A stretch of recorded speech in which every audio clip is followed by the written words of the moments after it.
Salut, je suis un vrai génie et j'ai réussi à tourner une vidéo où ma bouche et ma voix ne sont pas synchronisées. C'est pas un problème de l'IA, c'est un problème de j'ai utilisé un mauvais logiciel. Alors, ne vous étonnez pas si je disparais pendant cette vidéo. C'est parti! Bonjour et bienvenue sur Les mots magiques, la chaîne du copywriting en français. Je suis Célim Niederhofer, copywriter et coach en copywriting. Et aujourd'hui, je vais répondre à la question que vous vous posez probablement si vous pensez à une reconversion en copywriting. Comment devenir copywriter en 2025? Au moment où la vidéo elle est publiée, 2025 ça arrive très vite, c'est dans 10-12 semaines maximum. Ça va venir très très vite. Si vous regardez la vidéo en 2025, bienvenue à vous. Si c'est 2026 ou 2040, waouh! À un moment, il me restait encore des cheveux sur la tête. Comment devenir copywriter en 2025? Première question que vous devez prendre en compte, est-ce que c'est toujours un métier d'avenir en 2025, copywriter?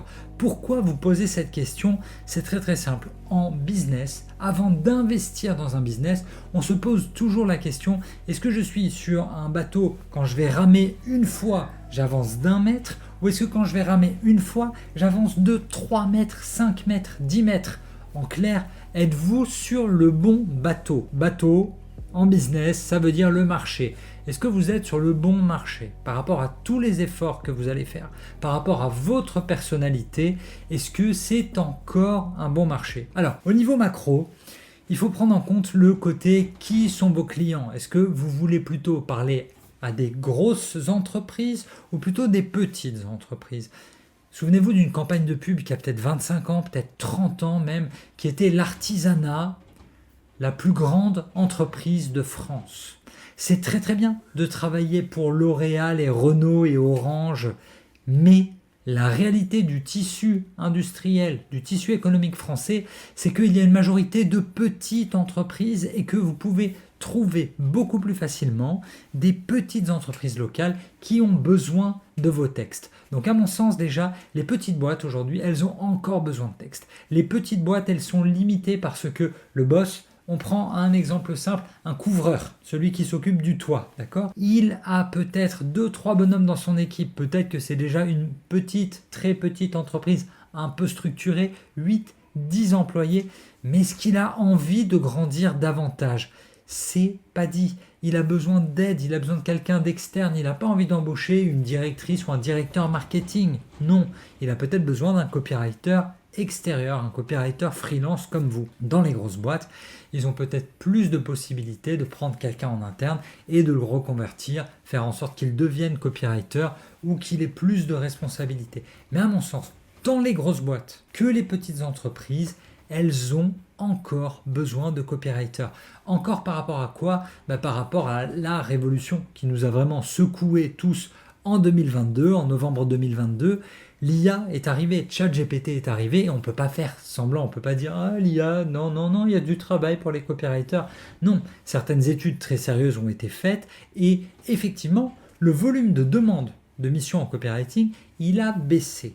Mais ce qu'il y a de très intéressant par ailleurs, c'est que on nous dit qu'à peu près en 2030, on aura environ un tiers de la masse salariale qui sera freelance.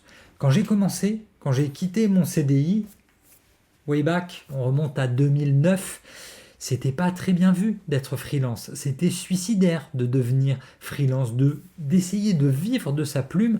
En fait, les deux seules images dans la tête des gens, il n'y a que écrivain qui vit de sa plume. Le métier même de publicitaire, le métier de copywriter, le métier de concepteur-rédacteur n'est pas connu en France. Donc là, on a une véritable chance, c'est que grâce à tous les outils, grâce à la dématérialisation, grâce au « salut, tu peux bosser depuis ton téléphone avec une simple connexion Wi-Fi à l'autre bout du monde », de plus en plus de personnes vont quitter les CDI, vont quitter les bureaux, et avec le Covid, ça a accéléré. 30% de la population ne sera ni en CDI ni en CDD, donc ça ne devient pas la norme, on n'en est pas encore là, mais ce n'est plus honteux. Donc on va avoir besoin de nous parce qu'il y a de plus en plus d'entrepreneurs qui veulent développer aussi leur entreprise en remote et en étant hyper léger, hyper lean. Ça veut dire quoi? Ça veut dire qu'ils n'ont pas envie de s'encombrer avec la législation française du CDI ou du CDD qui peut être restrictive et ils préfèrent travailler avec des experts de manière ponctuel sur un dossier, sur 2 dossiers. Hop, je te paye, toi, freelance, copywriter. Quand on a fini, c'est cool, je te paye, je te dis merci. Je te laisse tes 5 étoiles sur Google, sur Trustpilot, ta recommandation sur LinkedIn ou tes étoiles sur Malte. Et basta, on passe à autre chose. Et c'est un peu ce statut de mercenaire, d'accord? Copywriter indépendant, c'est vraiment ça, c'est trouver client après client pour les aider à gagner leur bataille. De ce côté-là, je ne me fais pas de soucis, on aura encore besoin de nous en 2025. Troisième point, c'est que le copywriting, c'est vraiment une compétence evergreen. Evergreen en anglais, c'est luxuriant. Un jardin evergreen, c'est un jardin qui est luxuriant toute l'année. Pour un marché, evergreen, ça veut dire qu'il est utilisable tout le temps, où il y a tout le temps des clients. Pensez au marché de la mort, pensez au marché de la santé, pensez au marché de l'éducation, pensez au marché des relations entre hommes et femmes, pensez au marché de gagner de l'argent, économiser de l'argent. Toutes ces choses-là, il y aura toujours du monde dessus. Nous, ce qu'on apprend, le copywriting est une compétence dont nous allons pouvoir nous servir toute notre vie. Parce que savoir rédiger un bon titre, c'est valable pour vos pages de vente, pour les séquences email que vous allez écrire, pour les objets d'articles, pour vos accroches sur les posts LinkedIn ou sur les posts Instagram ou dans vos TikTok. Tout ce que vous allez rédiger, l'objectif, capter l'attention et convertir, faire cliquer. Toutes ces choses-là, vous allez vous en servir toute la vie. Réussir à orienter une décision, réussir à convaincre quelqu'un de faire quelque chose, c'est ça le copywriting. Et le copywriting, ça vous servira toute la vie. Donc je pense que en 2025, on aura encore besoin de copywriters, bien évidemment. Et mes clients, je vais vous parler un peu de mes clients parce que, alors moi je ne suis pas que formateur en copywriting, mais je suis copywriter. J'ai encore les pieds, mais j'ai le clavier, les mains sur le terrain parce que je continue d'écrire pour mes clients, parce que j'aime ça, parce que ça me permet de rester au contact et de partager tout ce que je vois, tout ce que je sais avec mes clients. Mes clients, il y a de l'aviation privée, ça veut dire des jets privés, il y a le leader mondial des fenêtres de toit, il y a un gros leader du secteur RH en France. Je travaille aussi pour un leader de l'industrie agroalimentaire en France. Et à côté de ça, je travaille pour des infopreneurs, pour des coachs en notoriété et visibilité. Je travaille pour des photographes qui ont besoin de vendre leur formation en photo. Je travaille pour un pisciniste, pour un jardinier, pour des barbiers dans des villes différentes. Je travaille pour des restaurateurs. C'est très varié. C'est ça qui est intéressant, c'est que on va venir vous voir avec tout un tas de missions. Et si vous regardez les vidéos sur la chaîne Les Mots Magiques, vous allez voir un peu les parcours et ce que vivent mes nouveaux apprentis en copywriting. Ils sont venus, ils ont fait une formation en copywriting, Les Mots Magiques, et ils vous racontent comment ils l'ont vécu, ils vous racontent les clients avec qui ils travaillent. Et c'est ça qui est intéressant, c'est de se rendre compte que en fonction de nos positionnements, on n'a pas du tout les mêmes clients. Morale, il y a des clients pour tout le monde. Et si on apprend à se vendre, si vous apprenez à écrire, parce que vous devenez copywriter, c'est d'abord la compétence d'écriture, de copywriting, de capter l'attention et de bien écrire pour faire cliquer, pour faire vendre. Et en 2, apprendre à vous vendre. Donc là-dessus, je pars plutôt positif. Je pense qu'il y aura encore bien évidemment de la demande et un avenir en 2025 pour les copywriters. Si vous démarrez de zéro, ce qui n'est pas le cas de tout le monde, si vous avez déjà été sales, c'est-à-dire commercial, si vous avez déjà été vendeur, vous partez avec un temps d'avance. Vous avez déjà le sens du contact, vous avez déjà fait de la vente, vous avez déjà la persévérance, vous savez déjà écouter un client et comprendre le besoin du client. Si vous démarrez de zéro dans l'écriture ou si vous démarrez de zéro dans le business en général, j'ai préparé pour vous les 5 étapes nécessaires pour devenir copywriter en 2025. Étape numéro 1, comprendre à quel moment ça sert le copywriting. Copywriting, c'est une philosophie de vie qui est applicable partout. On apprend des stratégies, on apprend des structures, on apprend vraiment des modèles qui nous servent tout le temps. Qu'on parle de la structure de texte BAB, c'est-à-dire before, after et le bridge. Qu'on apprenne la structure PAS, problème, aggravation ou amplification, solution. Tout ça, c'est valable pour vos emails, c'est valable pour vos discussions avec vos voisins, avec le syndic de copropriété. C'est valable vraiment dans toute la vie parce que c'est une simple manière de communiquer de l'information pour arriver au meilleur bénéfice, à la meilleure résolution pour tous les deux. Un copywriter commercial, quand j'écris un texte, c'est pour que mon client il vende, c'est pour qu'il remplisse un webinaire, c'est pour qu'il reçoive des dons dans son association, c'est pour que les gens téléchargent son appli, c'est à chaque fois pour que mon lecteur il fasse une action. Et en fait, on n'est pas là pour écrire dans le vent, on n'est pas là pour écrire de la poésie, on n'est pas là pour « Ah salut, j'écris pour moi ». C'est mignon si vous écrivez pour vous, mais allez regarder des vidéos de comment devenir poète, comment devenir auteur maudit. Là, c'est pas le but du tout. Le copywriting, ça sert tout le temps pour faire passer des idées, pour faire changer les gens d'idées, les convaincre, les persuader, les influencer. Attention, pas les manipuler. Ça, c'est la limite, d'accord ? La vraie différence entre la manipulation et l'influence, la persuasion, c'est que la manipulation, le bénéfice, il n'est que pour moi et j'arnaque quelqu'un, je lui fais du mal. Je lui fais prendre une mauvaise décision pour lui qui est bonne pour moi. Exemple, je lui vends un produit tout pourri. Ça, c'est de la manipulation. En revanche, influence et persuasion, c'est win-win, c'est gagnant-gagnant. J'ai écrit un super bon texte avec des titres vraiment qui lui ont donné envie de cliquer. J'ai écrit un bon texte, j'ai écrit un bon appel à l'action à la fin et il a acheté pour son plus grand bien, pour en obtenir des bienfaits. Je suis content en tant que vendeur ou copywriter, j'ai vendu, mais de l'autre côté, le client a acheté une solution à son problème et on est tous contents. Ça, c'est de l'influence, ça, c'est de la persuasion, c'est positif, contrairement à la manipulation. Le copywriting, je vous l'ai mis en vert parce que c'est evergreen, c'est valable partout, tout le temps. C'est de la politique, c'est de la publicité, c'est des teasers pour le cinéma, c'est de la philosophie. Ça sert dans les élections au niveau de votre ville, de votre région. Ça sert à vous faire élire déléguer des parents d'élèves, ce que vous voulez, ça sert dans vos négociations avec vos enfants. Il y a une technique en fait en copywriting où à la fin d'une page de vente, on vous donne deux choix. Bon, tu as le choix maintenant, c'est vraiment, tu es libre. Soit tu choisis, tu continues ta voie tout seul et bravo, c'est bien. Soit tu achètes la formation et on va plus vite tous les deux. On a résumé toutes les possibilités qui sont très très vastes à deux choix. Choix A, suicidaire. Choix B, très très très bon choix. Et ça, c'est valable. Moi, avec ma fille, je m'en sers. Bon, est-ce que tu veux maintenant, quand je suis fatigué, on fait quoi? On fait un puzzle ou on joue à Memory, ok?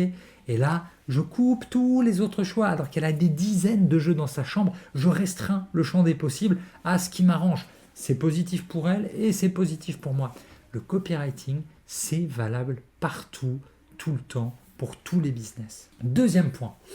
Si vous voulez devenir copywriter en 2025, il va falloir accepter de vous positionner. De vous positionner, ça veut dire de choisir une spécialité. En arrière-plan, je vous ai mis 3 livres sur le positionnement qui sont ultra intéressants, que je vous recommande. Le plus vieux, c'est Zag. Zag, il date de 2006.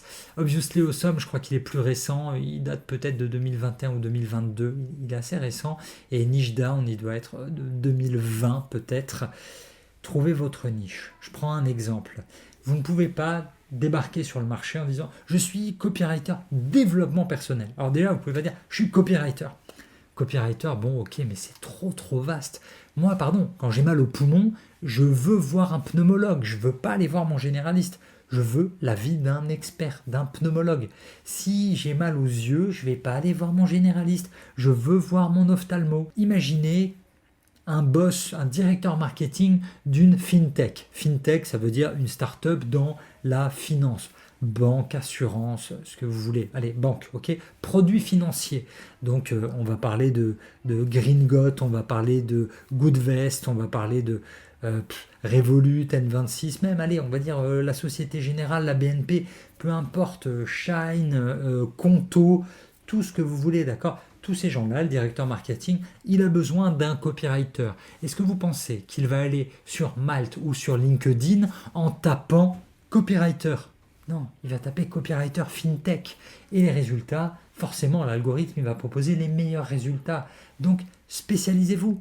Spécialisez-vous. Quand vous écrivez copywriter, ce n'est pas assez précis. Vous pouvez descendre un peu. Copywriter fintech, c'est déjà un peu mieux. Mais j'ai vu des positionnements encore mieux. Copywriter fintech B2C, ça veut dire de la banque vers le client final, monsieur et madame tout le monde, vous et moi. Ce qui n'est pas la même chose que copywriter fintech B2B. c'est autre chose. Je prends un autre exemple pour vous illustrer le truc. Copywriter, développement personnel. Mais c'est super vaste le développement personnel. Pour vous en donner une idée, vous allez sur Amazon, vous allez dans la section livres, vous cliquez sur livres développement personnel et là vous allez voir toute la liste qu'il va vous donner. Vous allez tomber un moment sur relations peut-être et là vous avez le choix relations amoureuses, relations de travail, relations parents-enfants, relations avec tes parents qui sont décédés. Les niches, elles sont vraiment énormes. Ne pensez pas que vous vous fermez des portes. Au contraire, ça va vous permettre d'être plus crédible quand vous vous présenterez auprès de vos futurs clients.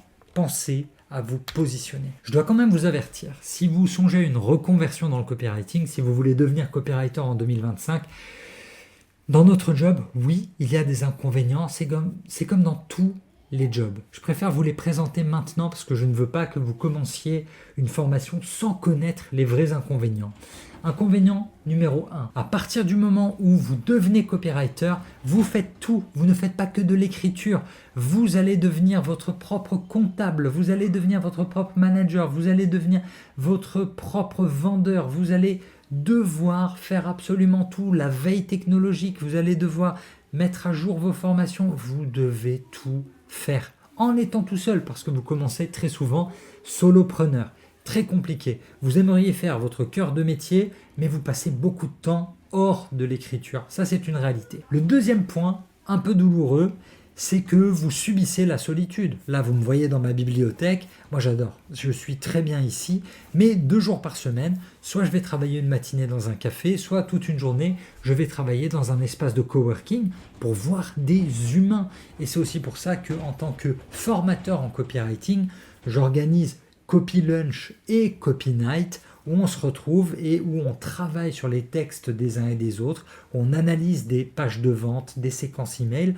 Moi, ça me permet de voir d'autres humains, des collègues, tous ceux que je forme au copywriting. Je suis content de les voir parce qu'on a besoin de ce lien quand même. Copywriting, on aide des gens à vendre, on aime les gens. On a envie de les aider et c'est vrai que la solitude, parfois, ça peut peser. Donc, soyez prêts à ça. C'est un des vrais inconvénients du métier, surtout si aujourd'hui, vous voyez beaucoup de monde et que vous aimez voir du monde.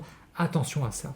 Troisième souci, quand on devient copywriter, c'est que vraiment, vous allez devenir votre propre donneur d'ordre. Jusqu'à maintenant, soit vous étiez étudiant et vous obéissiez au prof, soit vous avez été salarié et on vous disait quoi faire, on vous fixait des objectifs annuels, vous aviez votre évaluation à la fin de l'année, on fixait les objectifs et il y avait le petit chef, gentil ou non, mais les ordres, globalement, on vous les donnait. Vous n'étiez pas toujours super libre dans votre gestion. Là, tout à coup, vous allez vous lever le matin et vous avez toute la journée, elle est pour vous. Qu'allez-vous faire? C'est vous qui fixez les priorités. Tout ça, ça peut peser sur vos épaules. C'est vraiment le poids de la liberté. C'est le prix de la liberté. C'est dur. Vraiment, c'est dur de devoir se donner des ordres parce que on a 2 cerveaux. On a le cerveau planificateur et le cerveau exécutant. Très souvent, on est super chaud, super enjoué sur le cerveau planificateur. Ouais, demain, je vais faire ça, ça, ça, ça. Tu te lèves le lendemain, le cerveau exécutant. Wow, flemme, j'ai pas envie, pas aujourd'hui. Je vais plutôt lire un livre, je vais plutôt me former, je vais plutôt écrire un post LinkedIn.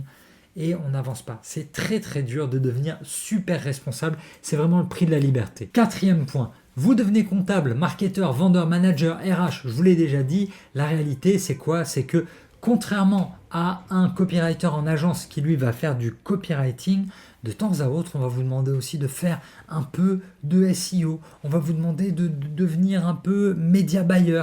On va vous demander d'apprendre le graphisme. On va vous demander d'écrire des scripts YouTube et des vidéos de vente et des pages de vente. Et c'est beaucoup. C'est compliqué de maîtriser tous les formats. Vous vous rendez compte, j'ai inversé les deux. Vous devenez comptable, marketeur et vous faites tout, pas que l'écriture. Ça arrive, c'est les joies du direct. Dernier point, dernier inconvénient du copywriting, vous êtes face à l'incertitude et au risque. J'aime bien me jeter dans le vide sans parachute en me disant « Ok, j'ai tout dans mon sac et je vais assembler mon parachute et je vais réussir à tirer le parachute et il va s'ouvrir avant que je m'écrase la tête par terre. » Ça fait peur. Est-ce que vous savez ce que vous allez gagner le mois prochain? Comment vous allez trouver des clients? Généralement, notre rythme en tant que copywriter, il y a un vrai piège de montagne russe. Le bas de la montagne russe, c'est « j'ai pas de clients, Je dois prospecter à fond, je prospecte, je prospecte, je prospecte. Oh là là, c'est cool, j'ai trouvé des clients. Un client, deux clients, trois clients en même temps. Et mince, maintenant il faut que je livre tous mes textes. Waouh, je suis trop stressé, j'ai trop de travail, je suis en galère, c'est horrible, j'en peux plus, je fais un burn-out, c'est compliqué. Et là, on termine avec les clients. Oh là là, j'ai plus de clients. Et c'est reparti pour un autre cycle de l'enfer. C'est pas évident. Parce que être copywriter, c'est accepter sa liberté, mais ça veut dire aussi qu'il y a des mois où vous n'avez pas de clients. Comment vous faites les mois où il n'y a pas de clients? Il faut vous former, il faut prospecter, il faut continuer de payer le toit, à manger, l'assurance de la voiture. Je comprends tout ça. Donc, si vous êtes quelqu'un de pas très à l'aise avec le risque, ne devenez pas copywriter. Surtout pas indépendant. Copywriter en CDI, oui. Copywriter dans une agence, oui. Copywriter indépendant, ce n'est peut-être pas pour vous parce qu'il va falloir apprendre à chasser, d'accord? C'est hyper important. Si vous ne chassez pas, si vous ne cueillez pas, vous ne réussirez pas à vous nourrir. Donc, cette notion de risque, si vous êtes célibataire et que vous êtes jeune, mais allez-y, faites-le. À partir du moment où on devient chef de famille ou qu'on est dans une famille, qu'on a des enfants à nourrir ou des parents dont on doit s'occuper, attention, d'accord? Moi, je vous le dis toujours en tant que formateur, ne vous mettez pas à risque, ne quittez pas immédiatement votre job. On ne devient pas copywriter du jour au lendemain. Minimum, je pense, c'est un bon 3 mois. Ayez au moins 3 à 6 mois devant vous financièrement. Dernière question à vous poser vraiment, est-ce que vous avez les 7 qualités pour être un bon copywriter? 1. La curiosité. Curiosité, pourquoi? Parce que d'un client à l'autre, vous allez apprendre plein de choses. Curiosité, pourquoi? Parce que écrire une vidéo de vente, c'est pas pareil qu'une page de vente, c'est pas pareil qu'une pub Facebook ou qu'une pub YouTube ou qu'un post LinkedIn ou qu'une séquence email. Il faut être curieux, tant dans les domaines que dans les technologies, que dans les formats. Si vous ne voulez faire qu'une seule chose, c'est peut-être pas pour vous. Deuxième point, l'adaptabilité. Adaptabilité, ça veut dire que à un moment, il y a un client qui va venir vous chercher et c'est pas votre domaine, c'est pas votre expertise. Pourtant, il vous fait confiance. Vous avez déjà travaillé avec lui sur un dossier, vous avez rédigé des textes pour lui, il est satisfait, mais maintenant, il en veut plus et il veut des choses différentes, il veut des formats différents. L'an dernier, j'ai un de mes clients qui est venu d'abord pour des pages de vente, puis des séquences mail, puis des formations entières et enfin des publicités pour des magazines. Mais j'avais jamais fait ça, moi, en 14 ans de boulot dans le copywriting, en 14 ans d'écriture de textes de vente, jamais je n'avais fait de l'écriture de publicités qui vont dans des magazines. J'ai adoré apprendre ça. Il faut se montrer adaptable. On discutait récemment lors d'un copy lunch, on était une vingtaine, et Anthony nous racontait Anthony, un des participants, il nous raconte qu'il a un nouveau client, qu'il lance une activité et qu'est-ce qu'il pourrait lui proposer. Et là, tous les cerveaux, vraiment, ont répondu et on a trouvé des idées de texte, on a trouvé des idées de format, on a trouvé des idées d'actions de promotion, des actions marketing ultra utiles pour le client d'Anthony. Quand Anthony, il est allé faire son rendez-vous avec le client, il a pu lui vendre tout ça. Et c'est ça qui est important, c'est de réussir à être adaptable et curieux. Les 2 premiers points. Troisième point, le sens du contact. On fait un métier humain. La base du commerce, c'est quoi? C'est un vendeur qui vend à un client. C'est très humain. Une personne face à une autre personne. Le sens du contact, il va être important pour apprendre à vous vendre. Parce que si vous êtes vraiment morose, si vous êtes vraiment fermé, si vous n'aimez pas communiquer, si vous n'aimez pas discuter avec vos clients, en clair, si vous n'aimez pas l'humain, c'est pas un travail pour vous. Les plus grands publicitaires, ils ont ça en commun.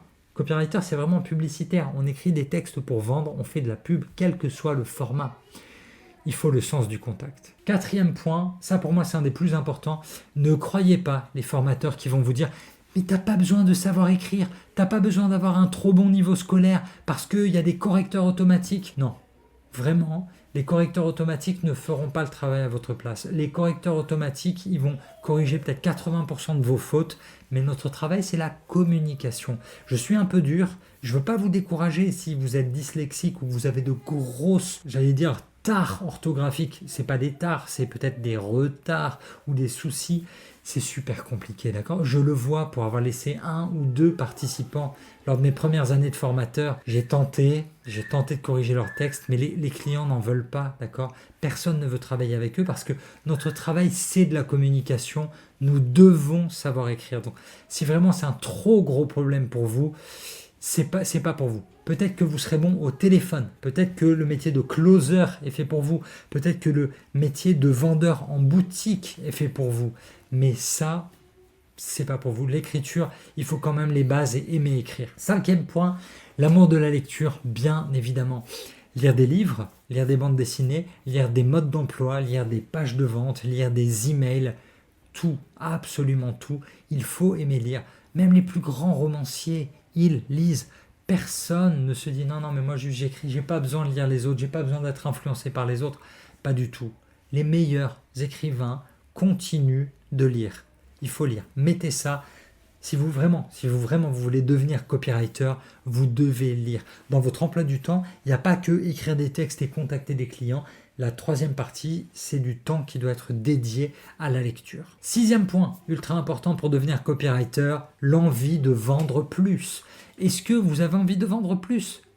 Je dirais envie de vendre, mais envie de vendre encore plus. Parce qu'il y a ce sens du défi, il y a ce sens de l'optimisation permanente. Optimisation permanente, ça veut dire que vos premiers clients, ils vont commander des campagnes. Ils vont commander de la publicité pour Google ou de la publicité pour Facebook. Vous allez lancer des tests. Vous allez lancer la version A, la version B. Vous regardez celle qui vend le plus. Puis vous lancez la version C et la version D et vous comparerez et vous verrez laquelle est la meilleure. Et vous continuerez de tester de nouvelles options. Il faut vouloir progresser en permanence, ne jamais s'arrêter. Un copywriter qui vit sur ses acquis, c'est terminé, il est enterré. C'est trop compliqué. Dernière qualité, je dirais, c'est vraiment une envie profonde d'être libre, une envie de liberté, de prendre votre destin en main, parce que le copywriting, je ne vais pas dire que c'est le job idéal, c'est pas le job idéal pour tout le monde. Ça l'est pour moi, parce que ça me laisse la liberté sur mon temps. J'organise mon temps dans la journée comme je veux. Si je dois aller chercher ma fille à l'école plus tôt, je peux y aller. Si elle est malade, je reste avec elle à la maison. Je sais qu'il y en a beaucoup, parmi les copywriters que je forme, qui s'occupent de parents malades aussi. Ils ont besoin de rester avec eux, donc ils travaillent à leur rythme. Et pour ça, vraiment, la liberté de temps, elle est géniale. Liberté géographique, bien évidemment. Il y a des années où je travaillais, j'ai fait New York, j'ai fait la Corse, j'étais au Mexique, j'écris des textes un peu partout sans que ce soit gênant pour mes clients. Ils recevaient. On peut travailler de manière asynchrone. Eux me livrent les briefs, soit sur des WhatsApp, des notes vocales, soit parfois par email, et on y va. Ok, moi j'écris, on n'a pas besoin d'être en direct tout le temps, on n'a pas besoin de faire des réunions tout le temps. Le côté liberté de temps, il est bien, liberté géographique, il est bien. Et puis derrière, à un moment, si vous avez envie de gagner plus, vous pouvez. Vous avez envie de gagner moins, vous pouvez aussi. J'ai des copywriters que j'ai formés. L'an dernier, ils voulaient travailler 3 jours par semaine. Ils travaillaient 3 jours. Ils ne gagnaient pas beaucoup, mais ils étaient heureux avec ça. Parce qu'en fait, il y a 2 rêves. Leur rêve à eux, travailler 2 jours dessus par semaine et bosser pour les rêves des autres. 3 jours par semaine. Mais en fait, quand ils travaillaient 3 jours par semaine sur le rêve des autres, ça leur suffisait pour manger, payer toutes les factures, et de l'autre côté, ça leur dégageait du temps pour bosser sur leurs rêves. Maintenant, il y en a d'autres qui veulent bosser à fond, faire rentrer énormément d'argent pour un jour lancer une boîte encore plus grosse. Vous avez le choix de gagner moins ou de gagner plus. Ça, c'est vraiment libre à vous. Et c'est ça qui est vraiment bien, c'est ces 3 libertés qui font que copywriter, pour moi, c'était vraiment le bon job. Je vais terminer avec 5 exercices pour vous aider à vous former au copywriting. Vous le savez, je suis vendeur de formation en copywriting, mais je vais vous donner quand même des exercices. Le premier, lire des copywriters qui soient vivants ou qui soient morts. Okay, moi, j'adore lire les morts, que ce soit Ogilvy, que ce soit Schwartz, que ce soit Sugarman, que ce soit Gary Albert, que ce soit Godefroy. Tous ces copywriters, ils ont laissé des traces. Ils nous ont laissé des leçons qui nous ont passées. Lisez-les, étudiez-les, parce que la bonne écriture, elle est intemporelle. Vous pouvez aussi lire des copywriters vivants. Il y a un livre à gauche, le guide du copywriting, un livre à droite, les mots magiques, ça peut vous aider. C'est un peu la trousse de secours du débutant. Deuxième exercice, lisez de la publicité toutes les semaines. Je prends encore une fois mon téléphone, mais toutes les semaines, si ce n'est pas tous les jours, vous devez prendre une petite demi-heure pour lire des blogs sur la publicité, des médias sur la publicité, lire sur le copywriting et surtout aller sur YouTube, aller sur Instagram, aller sur LinkedIn, cliquer sur des pubs et voir ce qui vous attend derrière. Étudiez la pub, pourquoi vous avez cliqué dessus, pourquoi elle est bien, et regardez un peu le texte qui vous attend derrière, voir comment il est structuré, voir quels sont les mots magiques qui sont utilisés dans cette pub. Troisième exercice, il est dur, mais il est recommandé par les meilleurs copywriters, recopier des pages de vente. Parce qu'en fait, il est prouvé que stylo papier, la connexion, la mémorisation, elle se fait beaucoup mieux. Je l'ai fait, on m'a forcé à le faire en 2010-2011, mais j'avais envie de me tuer. J'ai rempli des carnets entiers et j'avais plus l'habitude. À la fin, tu finis, tu as à nouveau la bosse de l'écrivain sur ton, c'est quoi, index majeur, ouais, sur ton majeur. C'est vraiment pas très sympa. Mais quand vous vous mettez ensuite à écrire sur votre clavier, les structures, elles viennent plus facilement et les mots, les transitions, les arguments, ils arrivent beaucoup plus facilement. Donc moi, c'est pour ça que j'ai créé la formation Copymoney. Copymoney, ça vous permet de vous exercer sur les meilleures pages de vente francophones, celles qui permettent de générer vraiment beaucoup de cash. Quatrième exercice que vous pouvez faire vraiment gratuitement tout seul, abonnez-vous au business que vous aimez et vous repérez les trous dans la raquette. C'est quoi les trous dans la raquette? C'est une marque qui fonctionne bien, mais qui n'a pas de newsletter. C'est une marque qui fonctionne bien, mais qui n'a pas un compte Instagram ou une page Facebook. Regardez un peu leur manière de communiquer et voyez s'ils vendent assez. Voyez s'ils envoient les bons formats. Voyez si c'est assez récurrent. Quand vous recevez des newsletters 3 fois, puis plus rien pendant 6 mois, vous pouvez aller proposer à la marque que vous aimez, de salut, je suis copywriter, j'ai l'impression qu'il y a un truc qui ne va pas chez vous, vous pourriez faire mieux, je peux vous aider. Ok, repérer les trous dans la raquette, c'est hyper important pour comprendre en fait tout le tunnel de vente, toute la manière de vendre des entreprises ou des entrepreneurs que vous aimez bien. Et je vais finir avec un peu une réflexion un peu plus philosophique. Jack Ma, le fondateur d'Alibaba, pour lui, ce qu'il a d'important, c'est vraiment de se dire que aujourd'hui tout le monde veut être entrepreneur, mais peut-être que c'est pas pour tout le monde, pas tout de suite. Il y a des jeunes que je vois m'écrire. J'ai reçu encore cet après-midi un message d'une jeune femme qui me dit « J'ai 16 ans, je veux me former au copywriting, je veux acheter votre formation. » Waouh, moi je fais attention, je dis « Pardon, mais vous demandez l'accord de vos parents, je veux l'accord écrit des parents. » Je trouve ça génial qu'aujourd'hui, les jeunes, ils soient chauds, ils aient envie de faire du business. Et il y en a certains sur LinkedIn, on les voit, ou sur Instagram, ou sur TikTok, ils génèrent déjà des business à 13 ans, à 16 ans, à 20 ans. Et c'est des petits génies, je trouve ça génial. Mais pour la majorité des gens, même pour l'élite de l'artisanat, les compagnons du devoir, on a toujours eu cette transmission, et la transmission d'un maître vers l'élève, elle prend du temps. Jack Ma, qui est milliardaire, fondateur d'Alibaba, l'équivalent, on va dire, d'Amazon en Chine, Alibaba, il disait en fait, de 20 à 30 ans, n'essayez pas d'être entrepreneur. Juste trouvez un patron et apprenez le métier et devenez excellent là-dedans. Et apprenez tous les rouages du business et soyez curieux et lancez-vous ensuite. Moi, je suis plutôt de cette école-là. Certains coachs, certains formateurs vous diraient plutôt lance-toi tout de suite, apprends à la dure et pourquoi pas. Simplement, moi, quand j'étais plus jeune, j'avais peur, donc j'ai commencé vraiment qu'à 25 ans. C'est encore jeune par rapport à certains entrepreneurs que je forme aujourd'hui, certains copywriters que je forme et qui veulent se reconvertir et devenir copywriter à 45 ans, à 55 ans. Je crois que le plus ancien avec qui je travaille, elle a 57 ans. Mais c'est pas encore la retraite, c'est pas tout de suite. Donc, elle n'en peut plus de son travail, elle veut se former, elle n'a jamais eu le courage de faire autre chose et c'est très très fort. Moi j'admire cette force de caractère de se dire allez ça suffit, ce sale patron, cette ambiance toxique au travail, non, je veux devenir copywriter, je veux faire autre chose. J'avais pas cette énergie, j'avais pas cette confiance en moi avant mes 25 ans. J'ai dû attendre 25 ans pour avoir ce courage parce que le regard des autres, j'avais peur du regard des autres, de me dire copywriter, c'est un clochard en fait, t'écris de la pub, t'es un saltimbanque, d'accord? Non, c'est un vrai job dans le marketing qui est vraiment valorisé et qui produit des résultats, qui est précieux pour les entreprises. Donc voilà les 5 exercices pour vous former au copywriting. Si vous voulez devenir copywriter en 2025, j'ai fait le tour. Je vous propose évidemment la formation unique en 10 semaines, protocole 10x10. Vous trouverez sous cette vidéo toute la description. Il y a un lien pour découvrir ce qu'est vraiment cette formation protocole 10x10. La vraie différence pour vous expliquer par rapport aux autres formations, c'est que vous recevez, c'est un peu comme une série, un épisode tous les matins. C'est les mamans que je forme souvent. Elles m'ont dit, Célim, arrête avec tes mails à 11h ou à midi. Nous, on est maman, la journée elle est trop chargée, envoie à 6h du mat. On se lève plus tôt, on prend notre café et on fait l'exercice, on lit l'épisode du jour, on fait l'exercice avant que les enfants ils se lèvent à 7h. Donc tous les matins, 6h du matin, vous recevez l'épisode du jour. Dans cet épisode, il y a évidemment la leçon copywriting du jour avec le concept à maîtriser, plus un exercice que vous devez faire, que je vous incite à faire. Ceux qui réussissent le mieux, parmi ceux que je forme, ils font les exercices et ils me les envoient. Ils m'envoient un Google Drive qu'ils partagent et moi je le corrige. C'est ça la deuxième différence par rapport à toutes les formations sur le marché, c'est que je corrige personnellement vos exercices. Personne d'autre ne fait ça, il n'y a que chez les mots magiques, il n'y a que Célimini de Rofer qui va faire ça pour vous. Le troisième point, c'est que je ne suis pas là pour « allez vas-y, fais ta formation et va-t'en ». Non, moi je forme mes futurs associés. Je vous explique pourquoi.